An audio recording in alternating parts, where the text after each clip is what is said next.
Thank you for tuning in to Highlights, Please. I'm your host, Gladys Smith. Today we have an interesting guest. He's going to give us a journey of a book that he wrote and to let us know what it takes to write a book as well as to produce one, because you also have your own publishing company. Let us welcome Vernard Kennedy. Thanks so much, Gladys. Thanks for having me. You're welcome. Thank you so much for coming. Wow. Bernard, we want to catch up with Vernard Kennedy. You have a book. The book is From Day One. And there's something interesting within that title that we're going to talk about a little later. Okay. But tell us a little bit about Vernard Kennedy. Thanks again for having me, Gladys. Vernard Kennedy is my name, as Gladys, as you've said. I'm the author of From Day One, What If You're Everything You're Ever Going to Be. I am the third of 4 children, and I have 2 older brothers and a sister. Mother will soon be 80. My father passed in 2000, and I grew up in the Crown Heights section of Brooklyn. We now live out here, or I live out here in Cambria Heights. I am a graduate of Fisk University in Nashville, Tennessee, a historically black college. And went on to grad school at City College up there at Convent Avenue. Wow.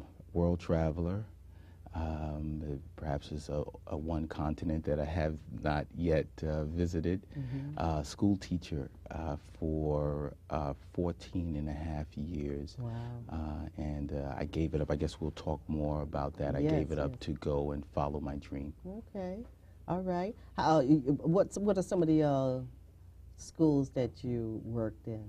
I started in as a science teacher in Bedford-Stuyvesant, and a middle school science teacher, and then I was an English teacher in another middle school. Wow. I guess was what that area is called.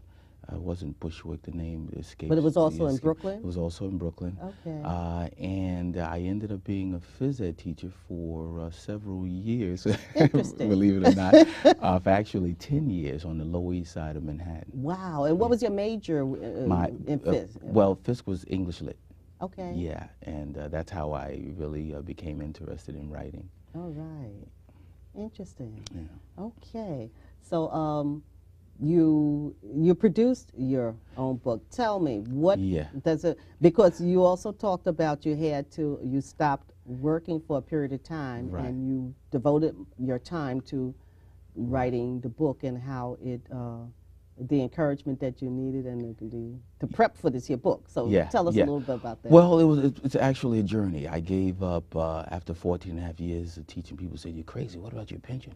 I gave up teaching and went to follow my dream. And my dream was, the people that I idolized were the writers.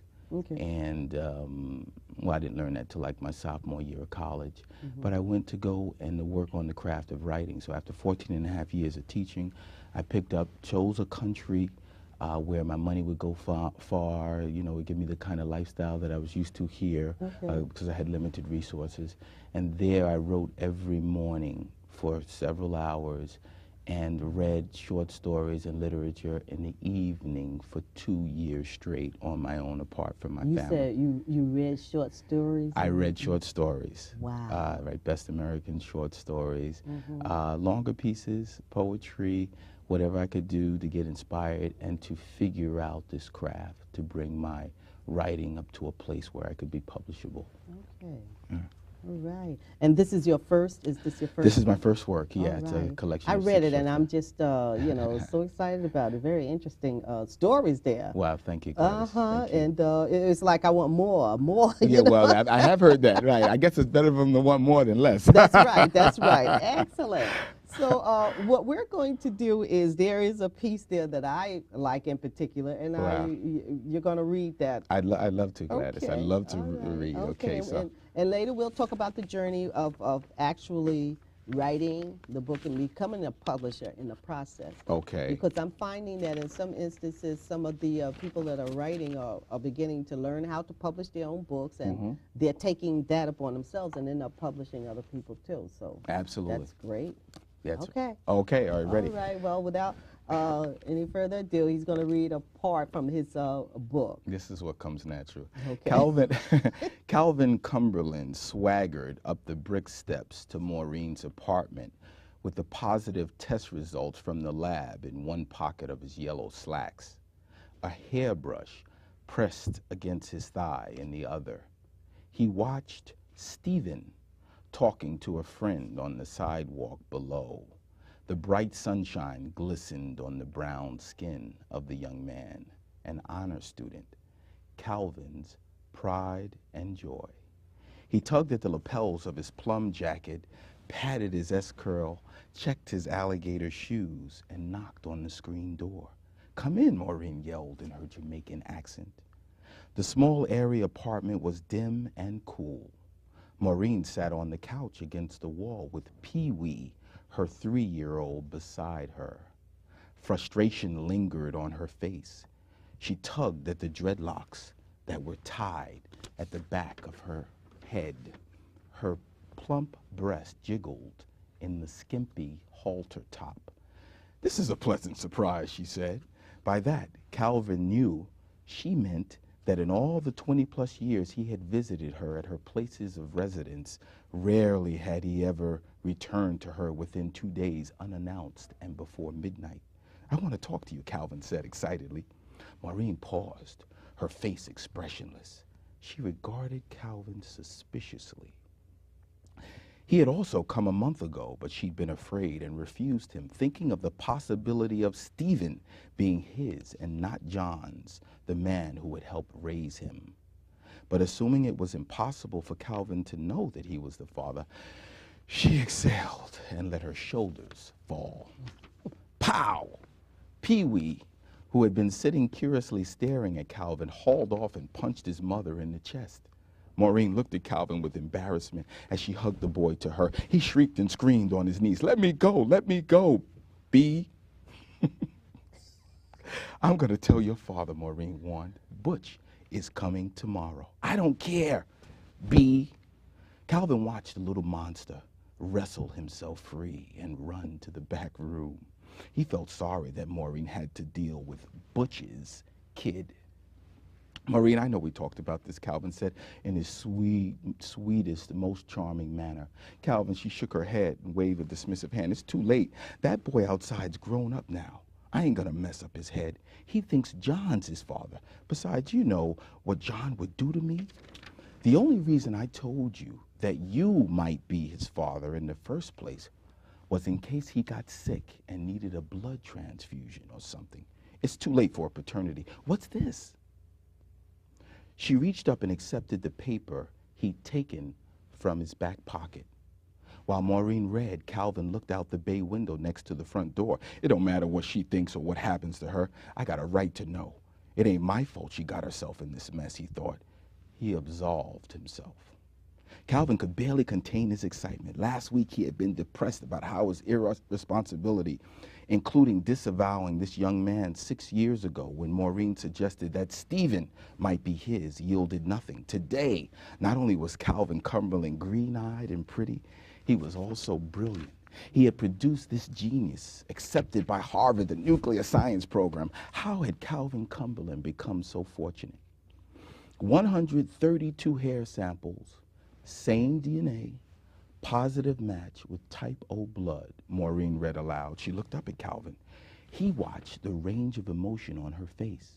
First, she realized that what she read referred to their situation. Then she, too, knew what he had discovered, that paternity could now be determined by a strand of a person's hair. Her eyes watered and her face scrunched up as she thought of how he had gotten the strands of hair. Then Calvin pulled out the hairbrush that 2 days ago he had taken from the young man's gym bag on the kitchen table, and he held it before her. Calvin, Maureen blurted out in a gush of emotion. Calvin. The screen door squeaked open, and Calvin turned to see a tall, dark young man come in. The boy went to a mirror, patted his face, then brushed his waves down hard on all sides. Calvin leaned over Maureen's stunned face and whispered, "Oh, he got a new brush." "No," she said. "He's had that tan brush for years."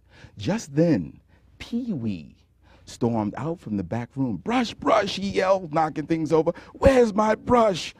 "B-E," he said to his mother before throwing a glass at her. "I told you to stop saying that," she yelled as she straightened back up after ducking. Calvin stood there in the middle of the floor, dazed.